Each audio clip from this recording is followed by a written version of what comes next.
ইয়াল্লা ইয়াল্লা ওটা গাড়ি নাই রে, ওটা বিমান বিমান ইয়া মাহবুদিয়া। হ্যালো ব্রিয়ান, কি খবর? তোমরা আশা করি বালা আছো, আমি বালা আছে। পাক্কা দিন বাদে না আবার আজকে একটা ভিডিও লিয়ে আইলাম, ব্লগ কইতে। আর আজকে যাইমু আমরা হরিপুর গিয়ে আমরা খাইমু, খাওয়া দাওয়া করমু। আপনার ফাঁকির মাংস দেখাইমু আমরা, লগে আপনারও দেখাইমু, লগে থাকবা। প্রথমে আমরা এই রাস্তার মুখে গাড়ি উড়ি নাই, গাড়ি একটা পাইছি আল্লাহ দিলে আধা ঘন্টা ভাই। বিসমিল্লাহ আল্লাহু আকবার, আমজোর শেষ একবারে হয়ে যায়। তার বাদে আমরা এই সোনার বাংলা রেস্টুরেন্টও হরিপুর বাজার, তার বাদে আমরা আছি মুরগির মাংস, তাতে গুগু টুকু আর কত কত জাতের ফাঁকি আছে ন, ডাক ফাঁকি থেকে শুরু করে যা ফাঁকি দরকার না সব ধরনের ফাঁকি পাইলি ভাই।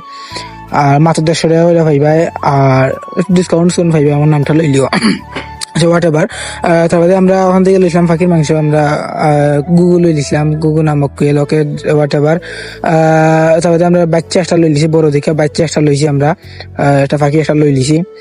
যে পরিমাণে জাল হয়, যারা জাল কম খাওয়া তারা একটু মশলা একটু কমাই লইবা, কিন্তু প্রচুর পরিমাণে জাল হয় তরকারিটা। তারা চালা চুলা খাইতে উঠতে একবারে দিব, লেবু একবারে খাইতে দিব। যে পরিমাণে জাল লাগছে হইয়া লাভ নাই। যদি আপনারা ডাইল বালা ফাইনতে ডাইলের লগে খাইবা ভালো লাগবো। জাল আমি খাইতামও পারছি না, আর কিতা কইতাম আপনারা।